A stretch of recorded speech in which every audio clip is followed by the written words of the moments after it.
Hello, beautiful souls. I am Christy Godwin, a psychic medium and a life coach. We are here moseying our way through emotions. And if you remember all the other videos, I've said emotions are just data. So we're talking about what data does each emotion bring to the table and what are you supposed to learn from it? What is it telling you? Today, we are really talking about helplessness. Helplessness underlies frustration, impatience, anger, anxiety. And though some people feel or would like to think shame is the most difficult feeling we encounter, I believe or personally believe that helplessness is the biggest one for a couple of reasons. One of the reasons I believe helplessness is because it creates both a physical and emotional discomfort to it. There is also this fear that if we don't get through this helplessness, if we don't work through it, if we don't push it to the side, find another emotion that's easier to deal with, it's going to move into a harder emotion, such as despair or hopelessness.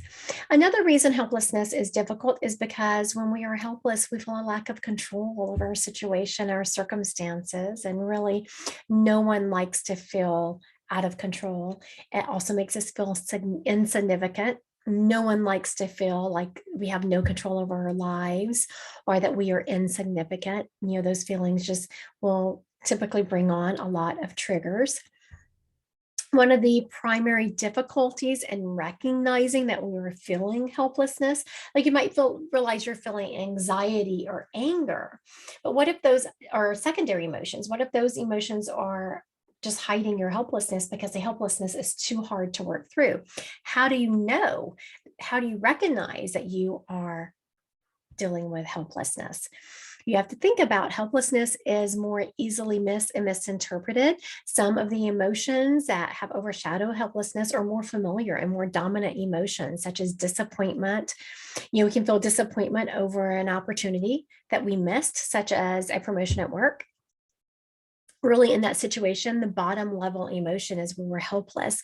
We felt like we did everything we could to get that promotion, but we were helpless over the outcome. Anxiety that we're stuck in traffic and you're going to be late for your big meeting. Really, the underlying emotion to that is helplessness. Again, panic that you lost your cell phone on the plane. You're helpless to change that situation. So that secondary emotion may be panic, but at the bottom of it is this helplessness that you are not able to change that situation. Fear is another emotion that can overshadow helplessness. Fear that you are in an unsafe situation, or an anger that once again your child has missed curfew and you don't know where they are. So that's kind of fear and anger overshadowing the helpless. You're helpless. You don't know where your child is. Are they in trouble? Or is their car upside down in a ditch somewhere? Or are they just purposely missing curfew? So you really go between the fear of where are they and the anger, or are they doing this on purpose? But really at the bottom of it is this helplessness because you can't change the situation at that moment. In each one of these situations, the helplessness is the underlying emotion, but it quickly takes a back seat to the more dominant and tolerable emotions that we talked about. By jumping over helplessness and acting in anger, you have to think about that. When you react in anger, people are like, oh, what kind of pushes them away? Or you take away people's opportunity to work through that helplessness. Or if you're reacting in anxiety, which can take a toll on your health, on your physical health, you're missing a beautiful opportunity to sift through what this helplessness is telling you.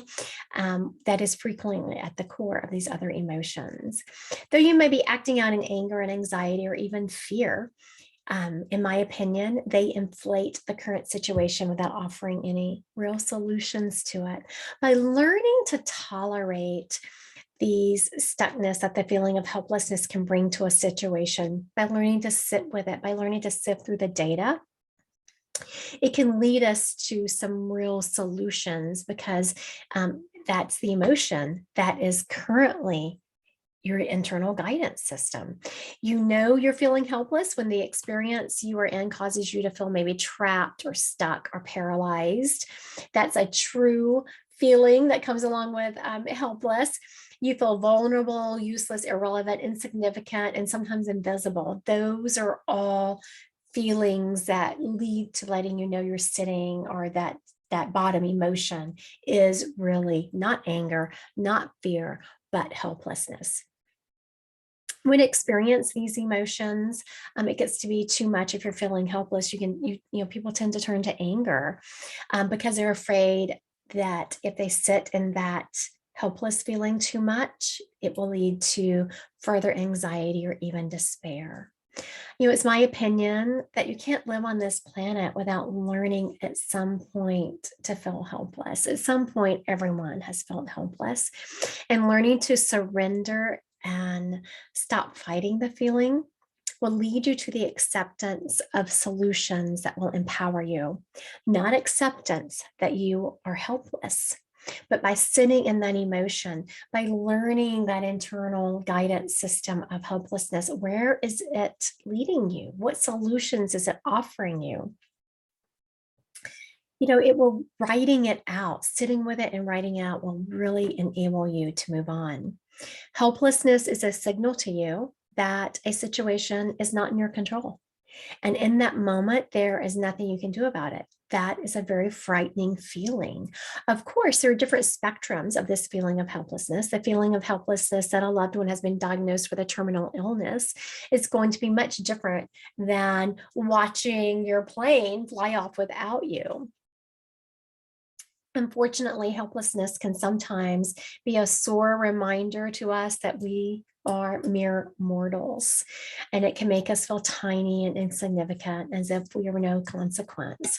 However, helplessness, the feeling of helplessness, can make us feel unbearable because it can trigger intense negative emotions that's stored in our memory bank. I can't imagine there is anyone alive on this planet who's not at some point experienced some kind of helplessness from when they were a child. You have to think about it. Your parents might have not wanted us to feel helpless, but there was at some point as a child when you just didn't have the ability to control your emotions and you felt helpless. Think about even before you were old enough to firmly bank your memories. You were hungry, didn't have the ability to feed yourself, so you had to wait for your parents. If they fed you the bottle in a timely manner, then you were able to realize, this helplessness comes to an end. If you were not cared for properly as a child, then that helplessness will trigger a feeling of, oh my goodness, this is never going to come to an end. These memories are all stored in our memory bank, and current helplessness feelings can trigger those. Going back to your childhood, if you were given comfort and gratification in a timely manner, you learned that helplessness will go away. And again, if you were neglected and couldn't depend on people in your life, you might be more prone for that helplessness to turn into hopelessness and despair more quickly because it's a trigger for you. So hopelessness only feels unbearable because it can catapult us into more vulnerable emotions. It's no wonder that we tend to turn to anger and anxiety because they seem like they are easier emotions to process. And though they may feel like more easier to process, they certainly don't lead us to better solutions. Helplessness cannot be avoided. Sometimes it's just out of our control, and you don't have to pitch a tent and live in that state of mind encamped there. A good deal of helplessness can be avoided by having a combination of sound planning, common sense, and flexibility. There is a Buddhist philosophy that says there are two types of suffering: voluntary and involuntary. Involuntary suffering is something at some point every human being must endure. It comes with threats to emotional and physical security, such as natural disasters, illness, or even death. Voluntary suffering comes from attachments to outcomes and can be better controlled. Voluntary suffering comes from wanting unrealistic outcomes. And please remember, you can only control your own behavior.